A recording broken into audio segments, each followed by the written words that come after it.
وہ گلاس ڈور پر دونوں ہاتھ رکھے اندر دیکھتا رہا۔ اپنے کندھے پر ہاتھ کا دباؤ پڑنے پر وہ مڑا تھا۔ اس کی بڑی پھپھو روتے ہوئے اس کے ساتھ لپٹ گئی۔ دیکھ لو حدید، تمہاری ماں نے میرے بھائی کے ساتھ کیا کیا، اس نے انہیں کہتے سنا۔ وہ کوئی جواب نہیں دے سکا، وہ کچھ کہنا چاہتا بھی نہیں تھا۔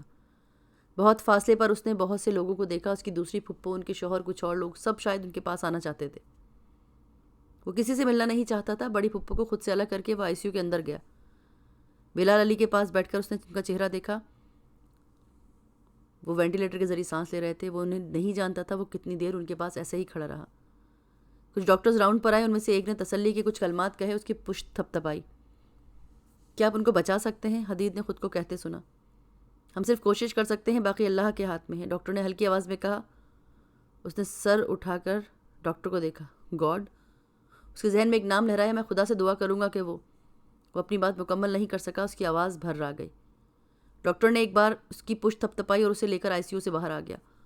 وہ باہر کھڑے لوگوں کے پاس جانے کے بجائے انہیں نظر انداز کرتا ہوا ہاسٹل کی پارکنگ میں آ گیا۔ زرشی گاڑی میں اس کا انتظار کر رہی تھی۔ بلال علی کیسا ہے؟ اس نے حدید کی گاڑی میں بیٹھتے ہی پوچھا۔ اس نے کوئی جواب نہیں دیا، سیٹ کی پشت سے ٹیک لگا کر آنکھیں بند کر لی۔ گھر پہنچ کر بھی وہ خاموش رہا۔ اس نے زرشی سے کوئی بات نہیں کہی۔ وہ بے چین ہو گئی۔ ممی، میں بہت تھک گیا ہوں، مجھے کچھ دیر سونے دے، میں بھی کوئی بات نہیں کرنا چاہتا۔ اس نے گھر پہنچتے ہی زرشی سے کہا اور اپنے کمرے میں چلا گیا، لیکن وہ کمرے میں جا کر سویا نہیں۔ بہت دیر تک روتا رہا۔ دنیا میں کچھ چیزیں صرف خدا ہی دے سکتا ہے، اور اس میں سے ایک میرے باپ کی زندگی بھی ہے، تو میں یہ چیز صرف خدا سے ہی مانگوں گا۔ اس رات 8 بجے اپنے کمرے کے کارپٹ پر جائے نماز بچھاتے اس نے سوچا۔ اسے نہیں یاد اس نے زندگی میں کبھی اس طرح گڑ گڑاتے ہوئے خدا سے کچھ مانگا تھا، جس طرح اس رات اس نے اپنے پاپا کی زندگی مانگی تھی۔ میں مسلمان ہوں اور میں نے زندگی میں کوئی بڑا گناہ نہیں کیا۔ مجھے اللہ سے اور اپنے پیغمبر سے بھی محبت ہے، اور اے اللہ، میں اپنے لیے، اپنے فادر کے لیے آپ سے کچھ مانگ رہا ہوں۔ کیا اتنے حوالوں کے بعد بھی مجھے ایسے ہی مایوس کرو گے جس طرح تم مجھے بچپن سے کرتے آ رہے ہو؟ اے اللہ، اگر میرے باپ کو زندگی مل جائے تو میں کچھ اپنے لیے کبھی نہیں مانگوں گا، کبھی بھی کچھ نہیں، بس میرے پاپا ٹھیک ہو جائیں، انہیں کچھ نہ ہو۔ وہ خدا کو پکارتا رہا، روتا رہا، گڑ گڑاتا رہا، کبھی سجدے میں، کبھی ہاتھ اٹھا کر، کبھی قرآن پاک پڑھتے، کبھی بچوں کی طرح ہچکیوں سے روتے، کبھی کمرے کے چکر کاٹتے ہوئے وہ ساری رات جاگتا رہا۔ صبح 4 بجے ہاسپٹل سے فون آیا۔ اس نے لرزتے ہاتھوں سے فون ریسیو کیا۔ اس کا تعارف سننے کے بعد دوسری طرف سے کسی نے اطلاع دی، آپ ہاسپٹل آ جائیں، آپ کے فادر کی ڈیتھ ہو گئی۔ وہ ریسیور ہاتھ میں لی بہت دیر تک بے حس و حرکت کھڑا رہا۔ دوسری طرف سے فون بند کیا جا چکا تھا۔ تو خدا نے اس بار بھی میرے لیے کچھ نہیں کیا، حالانکہ میں نے اتنی دعائیں کی تھی۔ کہ اتنی دعائیں مانگنے کے بعد بھی کوئی کسی کو اس طرح ٹھوکر مار سکتا ہے؟ میں نے خدا سے پاپا کی زندگی کی بھیک مانگی تھی۔ خدا دوسروں کو بغیر مانگے خزانے دے دیتا ہے، اور مجھے اس نے بھیک میں بھی کچھ نہیں دیا۔ وہ بے یقینی کے عالم میں کھڑا تھا۔ میں دوبارہ کبھی اس کے سامنے ہاتھ نہیں پھیلاؤں گا، میں اب اس سے کچھ نہیں مانگوں گا۔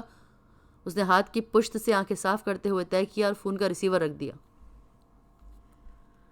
اگلے چند دن اس کے لیے بہت سخت تھے۔ بلال علی کی تدفین سے فارغ ہونے کے بعد اس کے گھر میں زبردست جھگڑا ہوا تھا۔ اس نے تدفین کے موقع پر ہی بلال علی کی دوسری بیوی کو دیکھا۔ وہ 30-32 سال کی خوبصورت لڑکی تھی اور بار بار غش کھا کر بے ہوش ہو رہی تھی۔ وہ حدید کی پھپھو کے ساتھ آئی تھی، اور زرشی کے اصرار کے باوجود حدید نے اسے گھر آنے سے نہیں روکا۔ نہ اسے عورت کو دیکھ کر غصہ آیا۔ بلال علی کی شادی، اس کی زندگی میں تو شاید وہ کچھ رد عمل ہوتا، مگر اب اس کے لیے بے معنی ہو چکا تھا۔ سویم والے دن بلال علی کی دوسری بیوی اور اس کے والدین نے جائیداد میں اپنے حصے کا مطالبہ کیا، اور وہ اس کام میں اکیلے نہیں تھے۔ حدید کی دونوں پھوپھیاں اور ان کے شوہر بھی اپنے حصہ کا مطالبہ کر رہے تھے۔ زرشی ضمانت قبل اس گرفتاری کی وجہ سے ابھی تک پولیس کی گرفت میں آنے سے بچی ہوئی تھی، لیکن خاندان کے سب لوگ حدید کو مجبور کر رہے تھے کہ وہ زرشی کو گرفتار کروائے، کیونکہ وہ اسے ہی بلال علی کی قاتلہ سمجھتے تھے۔ انگلینڈ سے حدید کے نانا اور نانی بھی آ گئے تھے، اور سویم والے دن ان کے اور بلال علی کی دوسری بیوی اور حدید کی پھوپھیوں کے درمیان زبردست جھگڑا ہوا۔ زرشی بلال علی کی دوسری بیوی اور اس کے والدین پر بلال علی کے قتل کا الزام لگا رہے تھے، اور انہوں نے اس کے خلاف FIR کروائی تھی۔ جواباً وہ لوگ بمائے حدید کے پھپھو کے زرشی پر الزام عائد کر کے اور بلال علی کی جائیداد سے دستبردار ہونے پر مجبور کر رہے تھے۔ حدید عجیب کشمکش کا شکار تھا۔ وہ کچھ طے نہیں کر پا رہا تھا کہ اسے کیا کرنا چاہیے۔ زرشی اپنے بے گناہ ہونے پر اصرار کر رہی تھی، خود اس کا دل بھی یہ تسلیم نہیں کر رہا تھا کہ وہ ایسا کام کر سکتی ہیں۔ دوسری طرف باقی لوگ، بلال علی کے وکیل نے جو وصیت ان کی موجودگی میں پڑھ کے سنائی وہ اس سے زیادہ پریشان کن تھی۔ انہوں نے اپنی جائیداد کے بہت سے حصے کر دیے تھے، کچھ جائیداد حدید کے نام، کچھ اپنی دوسری بیویوں کے، کچھ بہنوں کے، کچھ رقم ملازموں کے، لیکن انہوں نے زرشی کے لیے کچھ نہیں چھوڑا۔ انہوں نے اسے اپنی جائیداد سے آگ کیا تھا، اور انہوں نے ان چیزوں سے بھی زرشی کو محروم کرنے کو لکھا تھا جو پہلے اس کی ملکیت میں تھی یا ان دونوں کے نام تھی، یا پھر زرشی کے نام۔ قانوناً وہ ایسا نہیں کر سکتے تھے، مگر وصیت میں بلال علی نے وہ تمام چیزیں اپنی دوسری بیوی کے نام کر دی تھیں، اور یہ سب زرشی کو سیغپا کرنے کے لیے کافی تھا۔ اس نے اپنے وکیل سے جائیداد کے حصول کے لیے مقدمہ کرنے کے لیے کہا، لیکن وصیت کا اعلان کرنے کے تیسرے دن پولیس ضمانت ختم ہونے پر انہیں گرفتار کر کے لے گئی۔ اس کی ضمانت کی میعاد میں عدالت نے اضافہ نہیں کیا کیونکہ ان کے خلاف واقعات و شواہد بہت مضبوط تھے۔ زرشی کے ماں باپ اور حدید نے یہ گرفتاری رکوانے اور بعد میں رہا کروانے کے لیے بہت بھاگ دوڑ کروائی، مگر کوئی فائدہ نہیں ہوا۔ پولیس نے زرشی کا ریمانڈ حاصل کر لیا تھا۔ بلال علی کی دوسری بیوی اور بہنیں زرشی کو سزا دلوانے کے لیے سر توڑ کوششیں کر رہی تھیں، کیونکہ زرشی کے مجرم ثابت ہونے کی صورت میں وہ آرام سے تمام جائیداد کے مالک بن سکتے تھے۔ میں یہاں نہیں رک سکتی، میں مر جاؤں گی، فار گاڈ سیک مجھے یہاں سے نکالو حدید، کچھ بھی کرو مجھے یہاں سے نکالو۔ ہر بار وہ ملاقات ہونے پر حدید کے سامنے روتی اور گڑ گڑاتی، اور حدید بے بسی سے انہیں تسلی دے کے آتا۔ ان دنوں اخبار زرشی اور بلال علی کے متعلق خبروں سے بھرے ہوئے تھے۔ زرشی کے بارے میں ہر نئی بات پتہ چلنے پر اس بات کو مرچ مسالہ لگا کر چھاپا جاتا۔ ہر روز صبح اخبار دیکھ کر حدید کا دل چاہتا کہ وہ ایسی جگہ چلا جائے جہاں کوئی انسان نہ ہو۔ ٹینے کا رویہ بھی بہت عجیب ہو چکا تھا، وہ اس سے ملنے سے کتراتی تھی، صرف فون پہ چند منٹ بات کرتی، پھر کوئی نہ کوئی بہانہ کر کے فون بند کرتی۔ فیکٹری بند کی جا چکی تھی کیونکہ اس کی ملکیت کے بارے میں کورٹ میں کیس چل رہا تھا۔ سارے لاکرز اور اکاؤنٹس فریز کر دیے گئے تھے۔ حدید نانا سے ملنے والی رقم سے کورٹ اور گھر کے اخراجات پورے کر رہا تھا۔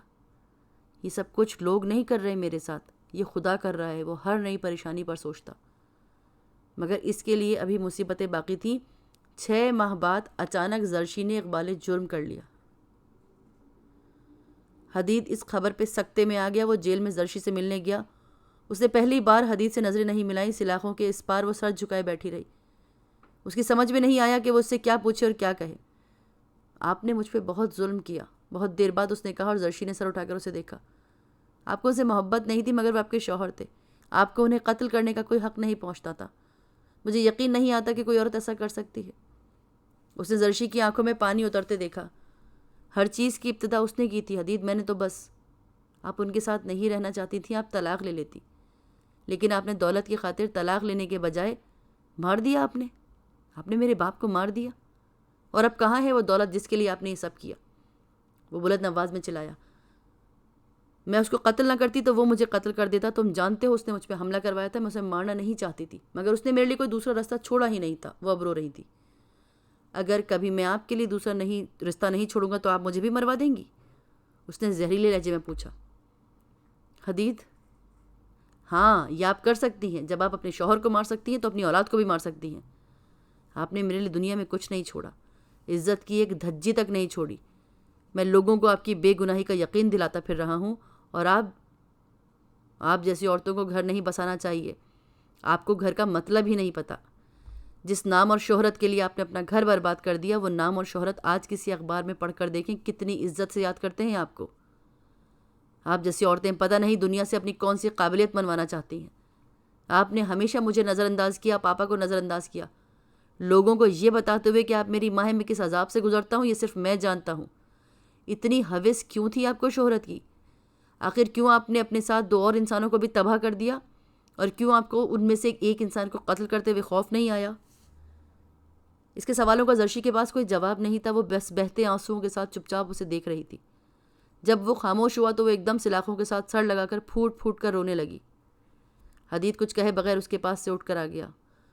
اگلے دن وہ وکیل کے پاس بیٹھا تھا۔ کچھ کہا نہیں جا سکتا، زیادہ امکان یہی کہ انہیں پھانسی کی سزا ہو جائے، کیونکہ یہ ایک پلانٹ مرڈر تھا۔ اب اگر کسی طرح انہیں سزا نہیں بھی ہوئی تو لمبی سزا سے بچنا تو ممکن ہی نہیں ہے۔ دیکھیے، اگر بلال علی کے ورثہ انہیں معاف کر دیں، ان کی بہنیں اور دوسری بیوی وغیرہ، مشکل تو ہے لیکن کوشش کریں، وکیل نے اسے بتایا، اور وہ مایوسی سے اس کے آفس سے نکل آیا۔ مجھے نہیں پتا میں آپ کو کبھی معاف کر سکوں گا یا نہیں، لیکن میں کوشش کر رہا ہوں کہ آپ کو سزا نہ ہو، اور یہ میں آپ کے لیے نہیں اپنے لیے کر رہا ہوں۔ میں باپ کے بعد اب ماں سے محروم نہیں ہونا چاہتا۔ اگلی ملاقات پر وہ تھکے تھکے انداز میں زرشی کو بتا رہا تھا، اور وہ خاموشی سے اس کا چہرہ دیکھ رہی تھی۔ چند ماہ کے عرصے نے اسے اپنی عمر سے بوڑھا کر دیا تھا۔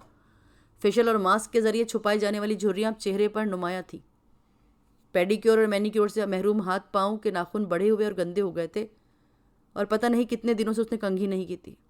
ملک کے سب سے مہنگے لباس تیار کرنے والی کے کپڑے ملگجے اور مسلے ہوئے تھے۔ حدید نے کبھی زرشی کو اس حالت میں نہیں دیکھا تھا، اور اب اسے دیکھ کر تکلیف ہو رہی تھی۔ تو کیا اسے مکافات عمل کہا جا سکتا ہے؟ اس نے سوچا۔ مجھے یہاں نیند نہیں آتی حدید، یہاں بہت مچھر ہے، میں ساری رات جاگتی رہتی ہوں، وہ مزمل آواز میں اسے بتا رہی تھی، اور وہ نہ چاہتے ہوئے اسے تسلی دینے لگا۔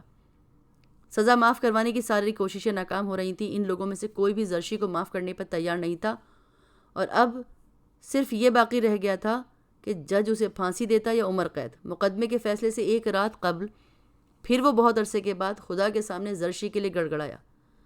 اس بار تو تم میری دعا سن لو، اے پروردگار، اس بات تو میرا ہاتھ نہ جھٹکو، پاپا کے لیے نہیں تو امی کے لیے ہی صحیح، مگر میری دعا قبول کر لو، کوئی ایک رشتہ تو میرے لیے رہنے دو۔ اے خدا، میں مسلم ہوں، خدا کا ماننے والا ہوں، اور اپنی ماں کے لیے دعا کر رہا ہوں۔ ماں باپ کے لیے دعا کرنے والے کی دعا تو تم رد نہیں کرتے۔ میرے پاس یہ آخری رشتہ رہ گیا اور یہ بھی ختم ہو گیا، تو میں کیا کروں گا؟